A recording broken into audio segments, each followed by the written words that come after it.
कथा के अनुसार पुराने समय में एक राजा युद्ध में हार गया था। उसके सभी सैनिक मारे जा चुके थे। राजा किसी तरह अपनी जान बचाकर जंगल में भाग गया। सैनिक उसका पीछा कर रहे थे। वह बचने के लिए एक गुफा में छिप गया।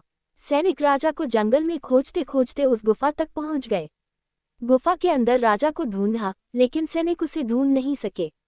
बाहर आकर सैनिकों ने बड़े बड़े पत्थरों से गुफा बंद कर दी। गुफा बहुत गहरी थी। अंदर की ओर राजा छिपा हुआ था। वह काफी थक चुका था। भूख प्यास की वजह से बेहाल हो रहा था। उसके शरीर में ताकत भी नहीं बची थी। शत्रु सैनिक गुफा बंद करके वहां से चले गए तो राजा अंदर बैठा बैठा सोच रहा था कि अब तो उसका जीवन खत्म हो गया। वह गुफा से कभी बाहर नहीं निकल पाएगा। राजा निराश हो चुका था। तभी उसे माँ की एक बात याद आई। उसकी माँ कहती थी कि कुछ तो कर, यूं ही मत मर।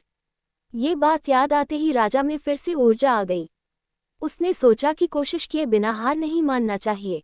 राजा गुफा के द्वार से पत्थरों को हटाने का काम शुरू कर दिया। कड़ी मेहनत के बाद राजा ने बड़े बड़े पत्थर खिसका दिए। किसी तरह राजा ने बाहर निकलने की थोड़ी सी जगह बना ली थी।